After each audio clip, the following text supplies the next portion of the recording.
disappointing because those voters are being disenfranchised. 1,000 primary ballots don't count. Tonight, the state of Kansas wants answers from the United States Postal Service on a mail-in ballot breakdown. With advanced mail-in balloting beginning October 16th, the Kansas Secretary of State is demanding answers. I'm John Holt. I'm Bria Love. Scott Schwab says about 1,000 mail-in primary votes did not get counted due to Postal Service administrative errors. Fox 4's Hannah King joins us live at the post office in Mission to break down his concerns. Hannah? Good evening. Here is that letter that Secretary of State Scott Schwab sent to the U.S. Postmaster a little bit earlier this week. And in it, he expressed his concerns with what he says is a troubling pattern when it comes to processing and handling of ballots by the U.S. Postal Service.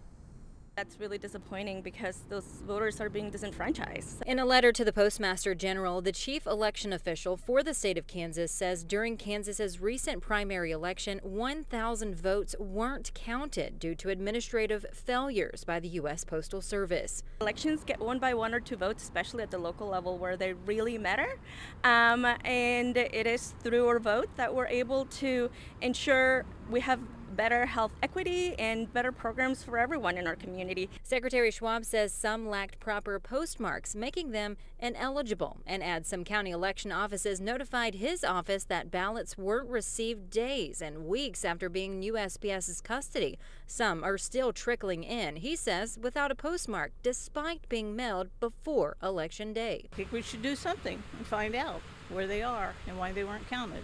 Kansas voters say voting is critical. It's how we ensure that we are represented in our democracy and to make sure that my community gets the programs they need and the support they need in order to thrive.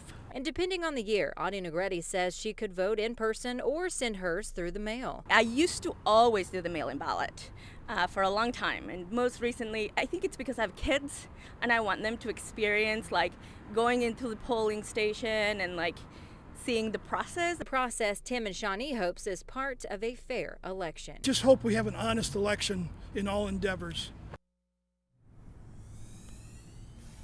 And we did reach out to the Postal Service for comment on this letter sent by Scott Schwab, and we are told the Postal Service is committed to the timely and secure delivery of election mail. The USPS also goes on to say that they received the letter and it will respond to the person who sent it. You can read the full statement I received today on fox4kc.com. Live in Mission, Hannah King, Fox 4, working for you.